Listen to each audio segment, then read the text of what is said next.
माघ मेला 2026 का आगाज हो चुका है। आज पूर्णिमा की तिथि है और आज से ही माघ मेला की शुरुआत हो रही है। और इस माघ मेला में जहां एक तरफ साधु संतों का आगमन हो रहा है, कल्पवासियों का आगमन हो रहा है, वहीं दूसरी तरफ यहाँ पर स्टूडेंट भी आए हुए हैं, यहाँ पर बेरोजगार भी आए हुए हैं, यहाँ पर जो छात्र छात्राएं हैं वो भी आए हुए हैं। और यहाँ पर आकर कहीं न कहीं वो भी कुछ ना कुछ पुण्य लाभ प्राप्त करने की कोशिश कर रहे हैं। कुछ आध्यात्मिक पुण्य लाभ प्राप्त कर रहे हैं और कुछ लोग ऐसे भी हैं जो भौतिक पुण्य लाभ प्राप्त करने के लिए यहाँ पर आए हुए हैं। और इसी बीच हमारे साथ में है कुछ विद्यार्थी जो इस माघ मेले में है और माघ मेले में इनके हाथ में चंदन की कटोरी है, साथ ही साथ इनके हाथ में ये तेल के कुछ पाउचेस हैं और ये दातून है। और जो इनसे हमने बात किया तो पता चलता है कि पढ़ने वाले विद्यार्थी हैं और यहाँ पर रोजगार की तलाश में आए हुए हैं। तो आइए समझते हैं, इनसे बात करते हैं और जानने की कोशिश करते हैं कि आखिर यहाँ तक का इनका सफर कैसा रहा और क्या सोचकर यहाँ पर आए थे। क्या नाम है आपका? मेरा नाम अमन है, मैं औरैया जिले का रहने वाला हूँ। तो मैं यही सोच के आया था कि मैंने बहुत से वीडियो देखे कि लोग वायरल हो रहे हैं और वगैरह वगैरह दिखा रहे हैं कि दातून इतने लाखों की बिक रही है, चंदन टीके में इतना प्रॉफिट हो रहा है, तेल में इतना प्रॉफिट हो रहा है, तो लोग दिखा रहे हैं यूट्यूब। तो मैं भी सोचा कि मैं भी जाऊंगा और मैं भी कुछ ना कुछ रोजगार करूंगा जिससे अपने घर का भरण पोषण कर सकूँ। अच्छा, आपने भी नाम लिया कि कुछ लोग दिखा रहे थे कि दातून बेचकर लाखों कमाया, दातून बेचकर इतना कमाया। उनके पीछे एक बात और वायरल हुई थी। उनके पीछे ये कहा गया था कि उनकी गर्लफ्रेंड ने कहा था कि दातून बेचकर जाओ, पैसा कमाओ या ऐसा काम कर पैसा कमाओ जिससे हमारा आगे का भविष्य बेहतर हो सके। क्या आपके पीछे भी ऐसे कोई व्यक्ति रहा? मेरे पीछे ऐसा कोई व्यक्ति नहीं, बस मेरी माँ का हाथ है और सदा ही मैं चाहता हूँ कि मेरी माँ का हाथ मेरे सर पे रहे और मैं उनके चरणों में रहूँ। इतना ही चाहता हूँ और सबसे यही कहना चाहता हूँ कि अपने माँ बाप की कदर, वही आपके नाम है, वही आपको सीखा है, सब कुछ वही। जब आपका कोई चला जाता है तो आपको कितना कष्ट होता है मैं ही जानता हूँ। मेरे आप भावुक हो गए हैं, भावुक हो रहे हैं, क्या ऐसा कुछ? क्या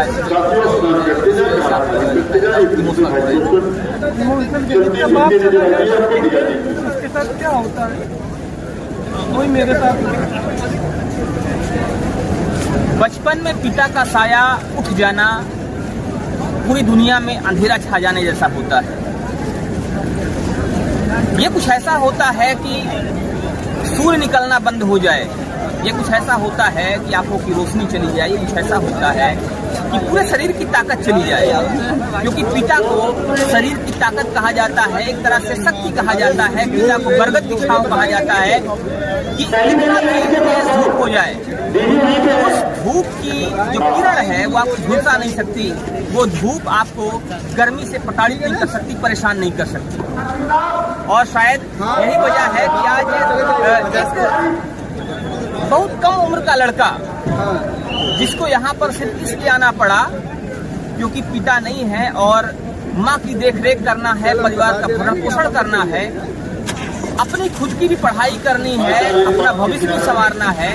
और इसी उम्मीद में एक लड़का यहाँ पर आता है ताकि कुछ पैसे मिल जाएंगे, माँ की देखरेख हो जाएगी और खुद का भरण पोषण भी हो जाएगा, खुद की पढ़ाई खर्चा भी कर जाएगा। अमन जी, वर्तमान में आप क्या कर रहे हैं? अभी आप बता रहे हैं क्या पढ़ाई कर रहे हैं? क्या DLED कर रहा हूँ, शिक्षक की तो मेरी चल रही है, तो अभी मैंने होमगार्ड का फॉर्म डाल रखा है, तो उसकी भी अभी क्लासेस करता हूँ। यहाँ कुंभ पे भी आके मैं क्लासेस ले रहा हूँ क्योंकि मुझे एक लक्ष्य है मेरा कि मुझे अपनी माँ का सपना पूरा करना है और मेरे बाप का नाम पूरे विश्व में नाम रोशन करना है। मेरे पिताजी का नाम मुझे रोशन करना है। तो पिताजी का नाम रोशन करना है, ये सपना है। और इस सपने को लेकर औरैया से एक लड़का प्रयागराज आता है। वो लड़का जो भी वर्तमान में शिक्षक बनने के लिए ट्रेनिंग ले रहा है, वो लड़का जो DLED कर रहा है, और वो लड़का प्रयागराज आकर माघ मेले में रोजगार की तलाश करता है। वो लोगों को चंदन लगाता है और चंदन लगा करके कुछ पैसे जुटाने की कोशिश कर रहा है। आप चंदन लगा रहे हैं, आप दातून बेच रहे हैं, आप लोगों को जो स्नान करके आते हैं उनको तेल भी बेचते हैं। कितना पैसा कमा लेते हैं दिन भर में, कितना मिल जाता है। और जो सोचकर आप आए हुए थे औरैया से, क्या लग रहा है आपको कि आप उस सपने को जी पाएंगे यहाँ पर जो रोजगार आपका हो रहा है? मुझे तो नहीं लग रहा है कि अब की बार वैसा रोजगार होगा जो महाकुंभ में हुआ था और जो वगैरह वगैरह वीडियो आ रहे हैं, मुझे तो नहीं लग रहा कि ऐसा रोजगार हो पाए।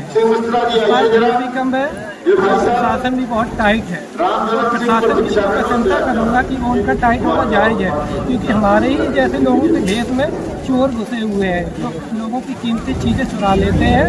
और फिर आप समझ सकते हैं, अगर आपका कोई चीज़ चोरी हो जाता है, 1 रुपये भी गिर जाता है तो कितना कष्ट होता है। आप लोगों का मोबाइल चुरा लेते हैं, कि जेवर या कुछ उनकी कीमती चीज़ें चुरा लेते हैं, तो वो कितना कष्ट होता है उनको। आए तो वो पुण्य कमा ले, पुण्य तो नहीं कमा पाए जा रहे, रोके जरूर यहाँ से गए। वो सोचे थे हम खुशी खुशी आएंगे, खुशी खुशी जाएंगे, और बेचारे दुखी होके जाते हैं। पर ऐसा नहीं करिए आप लोग, आपके भी माँ बाप हैं, भाई बहन है, सबको ही है, तो सबको एक नज़रिए से देखिए ना कि वो भी हमारे भारतीय है, हिंदुस्तानी है हम लोग, तो उनको हम लोग अपना भाई क्यों नहीं मानते हैं। तो लोग आते हैं यहाँ पर पुण्य के लिए, लेकिन इसी वेश में साधु के वेश में ही कई बार कुछ ऐसे लोग भी होते हैं, एक आम जनमानस के वेश में कुछ ऐसे लोग होते हैं जो लोगों की परेशानी का कारण बन जाते हैं। हमारे बीच में एक और छात्र ऐसे ही हैं जिनके हाथ में चंदन है, और इसमें चंदन लगाने के लिए जो बहुत सारे फ्रेम होते हैं, त्रिशूल और पुष्प भी हैं, और बहुत सारी चीज़ें इनके पास भी हैं। इनसे भी जानने की कोशिश करते हैं कि आखिर ये कहाँ से है और क्या सोच कर रहा है। क्या नाम है आपका? मेरा नाम दीपक पटेल है, मैं यहीं पर रहने वाला हूँ। इलाहाबाद में मेरा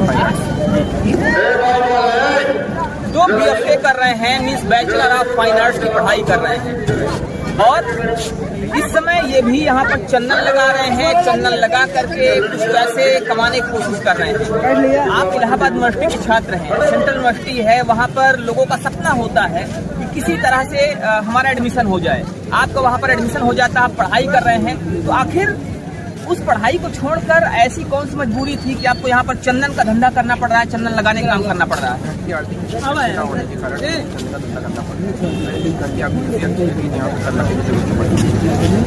कोई और ऐसा रोजगार आपको नहीं लगा कि वो किया जा सकता है बजाय चंदन लगाने के, यहाँ पर प्रयागराज माघ मेले में रोजगार तलाशने के? अगर कोई और व्यवसाय के बारे में सोचते तो हमें यहाँ पे जगह लेनी पड़ती है, और जगह काफ़ी महंगी है। अगर इतना ही पैसा होता तो हम यहाँ पे बेचने क्यों आते? अगर कहीं भी और व्यवसाय करने की सोचते तो पैसे लगाने पड़ते, और अगर पैसे ही होते तो यहाँ पर आते क्यों? क्या कहेंगे रोजगार को लेकर वर्तमान सरकार से? क्योंकि आप दोनों ही विद्यार्थी हैं, और विद्यार्थियों को लेकर बहुत सारी बातें होती हैं। विद्यार्थियों को लेकर अगर विद्यार्थी की बात की जाए तो कहा जाता है कि विद्यार्थी इस देश का भविष्य है, युवा देश का भविष्य होते हैं। और बिल्कुल, तो आखिर युवाओं को लेकर और साथ ही साथ जो देश के भविष्य हैं विद्यार्थी, उनको लेकर आप क्या कहेंगे? मैं यही कहूँगा कि आप पढ़िए, अच्छे से पढ़िए, मन लगा। अगर आपका मन नहीं लग रहा है पढ़ने में, तो आप कुछ ऐसा करिए जिससे आप माँ बाप का सपना पूरा कर सकें। आजकल आप पे अगर धन है तो आपके पास सब कुछ है। रिश्ते भी आपके तभी है जिससे धन है। बस एक माता पिता का जो होता है रिश्ता, वो कभी नहीं टूटता है, चाहे आपके पास धन हो या ना हो। क्योंकि उस माँ ने आपको 9 महीने ऐसे पेट में रखा है, तो उसको पीड़ा पता है कैसा दर्द होता है। जब आप माँ बनोगे, जब आप बाप बनोगे, तो आपको पता चलेगा कि कैसा दर्द होता है। लोग माँ को लात मार के चले जाते हैं, बाप को लात मार के चले जाते हैं, ये कभी मत कीजिए। आप माँ बाप की सेवा कीजिए, बस सेवा। सीता उन्हीं में सारे भगवान है, नहीं आएंगे उनकी सेवा। आप संगम आइए या ना आइए, आप गंगा स्नान कीजिए या ना कीजिए, आप दान कीजिए या ना कीजिए, लेकिन ध्यान रहे कि माता पिता की आत्मा, माता पिता का दिल कभी दुखना नहीं चाहिए। आप कोई ऐसा काम ना करें कि उनका दिल दुखे, उनको परेशानी हो, उनको कोई कष्ट हो। आप घर में कौन कौन है और वर्तमान में कौन कौन होने वाले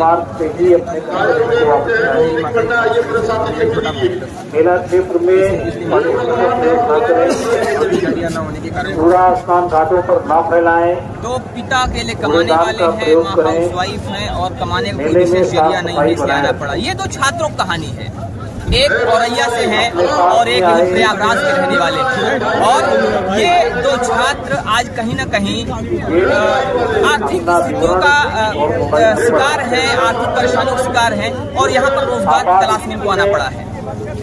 अपने निकटवर्ती विद्युत कर्मी से सहायता लें यहाँ पे नहीं मिल पाएगा लोगों को, क्योंकि या निकटवर्ती थाना चौकी पर किसी भी तरह से कोई भी जुगाड़ नहीं लगाया था जो लोग सहायता के लिए मास्क जिला इस कंट्रोल कारण से कोई भी रोजगार कोई भी अभी तक जुड़े दातुन लेकर 94 मैं 1000 दातुन लेकर आया था अपने थैले में लेकर, पोस्ट उस थैले में मैंने सारी दातुन फेंकी, 8005 एक भी दातुन बिकी नहीं इसमें। और मुझे 783985 एक दर्द भी है, एक परेशानी भी है, सूचित करें। गरीबी का एक आलम भी है कि सुबह से 1000 दातून लेकर आए थे रात के टाइम में, लेकिन एक भी दातून बिकी नहीं, सारी दातून फेंकनी पड़ गई। और उसके बाद जब कोई विकल्प नहीं बचा तो फिर उठानी पड़ी चंदन की कटोरी। जब दातून नहीं बिका, दातून से रोजगार नहीं दिखा, तो फिर ये लगा कि शायद अब एक यही विकल्प बच रहा है कि चंदन कटोरी उठाया जाए, शायद उससे कुछ पैसे मिल जाएं। और चंदन की कटोरी उठाकर अब चंदन लगाने की कोशिश की जा रही है, उससे 4 पैसे कमाने की कोशिश की जा रही है। फिलहाल इनका कहना ये है कि पुलिस का जो प्रशासन है इतना सख्त है कि इसकी वजह से समस्याएं कुछ हो रही हैं, लेकिन प्रशासन भी अपनी जो कोशिश कर रहा है वो बेहतरी के लिए है, जिससे कि लोगों को, आने वाले लोगों को कोई परेशानी ना हो। क्योंकि कई बार ऐसा होता है कि आम जनमानस के बेस में कुछ ऐसे लोग भी होते हैं जो इन श्रद्धालुओं की परेशानी का कारण बन जाते हैं, जिनकी वजह से हम लोग भी बदनाम होते हैं, कुछ अच्छे लोग भी बदनाम होते हैं। कहा नहीं जाता है एक मछली खराब होती है पूरे तालाब को बदनाम कर देती है, ऐसे ही खेल यहाँ हो रहा है। एक लोग गंदे हैं तो सारे लोग गंदे बताए जा रहे हैं और चोर बताए जा रहे हैं। तो आपसे प्रार्थना है कि थोड़ा खाइए, भले ही एक टाइम भूखे रहिए पर अपनी मेहनत का खाइए, किसी का चोरी करके नहीं खाइए, ठीक है? अपनी मेहनत का खाइए, ईमानदारी से खाइए और किसी के लिए परेशानी कारण मत बनिए। तो ये थी 2 छात्रों की कहानी, हम आपको दिखा रहे थे जी।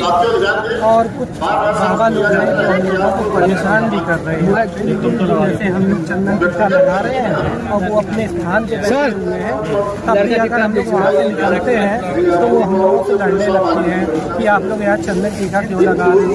क्या हमारा पेट नहीं है? क्या हमारे पैर नहीं है? क्या हमारा मुंह नहीं है? क्या हम इंसान नहीं है? हम भी तो किसी के पेट से पैदा हुए हैं, हम भी तो हार मास के बने हुए हैं। आप ही लोग थोड़ी बने हो हार मास के कि हम लोगों से लड़ते हो। सब भाई भाई हो, प्यार से रहो, आपस में लड़ो मत। अगर आप अंदरूनी लड़ाई लड़ते रहोगे तो बाहर के देश आपका फायदा उठाएंगे, और वही करते हैं बाहर के देश, जो फायदा उठाते हैं। क्यों हम लोग धर्म के नाम पे लड़ते रहते हैं? हम लोग धर्म करते हैं, आप SC हो, BC हो, जनरल हो, SC हो, नहीं, हम कोई नहीं है, हम हिंदुस्तानी है।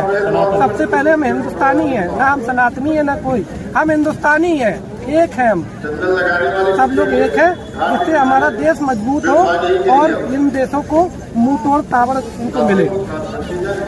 तो ये थी 2 छात्रों की कहानी, आपको कैसी लगी हमें जरूर बताइएगा। बने रहिए हमारे साथ खबरों को अपडेट के लिए, मिलते हैं फिर, तब तक के लिए। सनातनी